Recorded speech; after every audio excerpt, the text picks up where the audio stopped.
Hey beautiful people, Ryan Hamer here.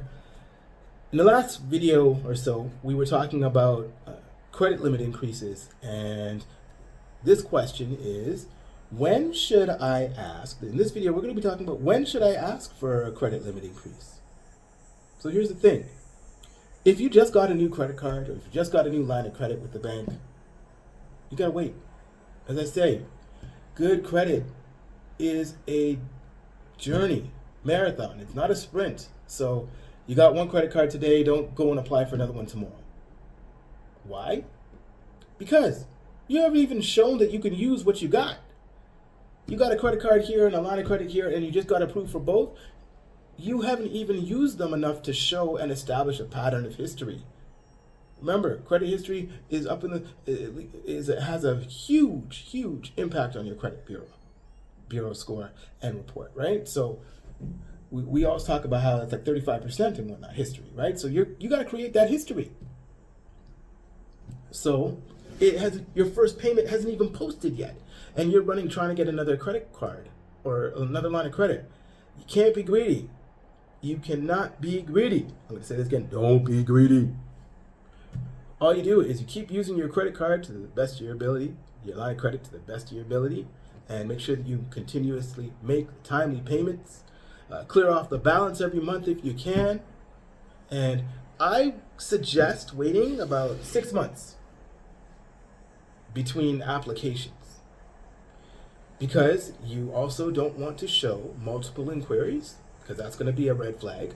You also don't want to show that, hey, he's got a balance here and he's used it up, especially if you've got a high balance, right, on your credit card or your line of credit.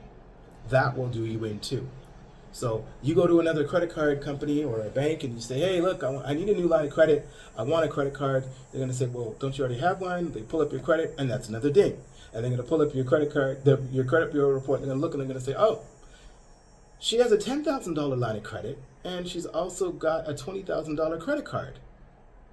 And they're both maxed. They're not going to offer you anything. They are not going to offer you anything.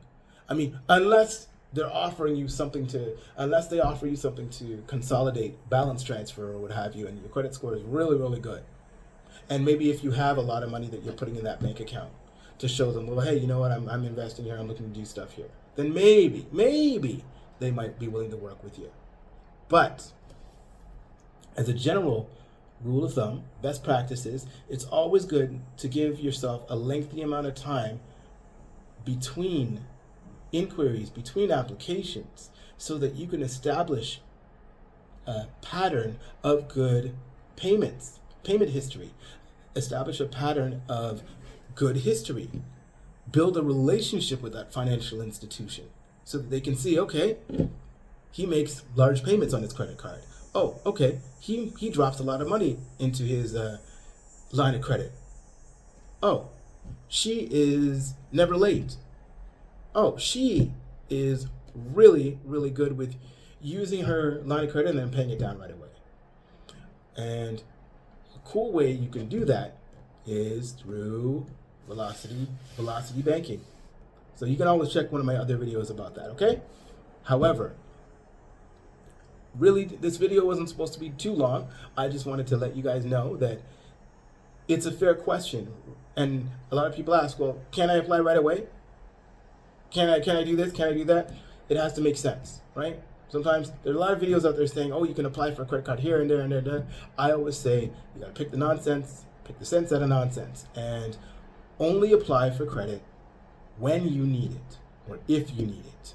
If it's offered to you, that's a different thing. That's a completely different thing. If your bank offers you an increase in your line of credit, if the bank offers you another credit card or an increase in your credit card, I always say, take it. Come on, yes, take it.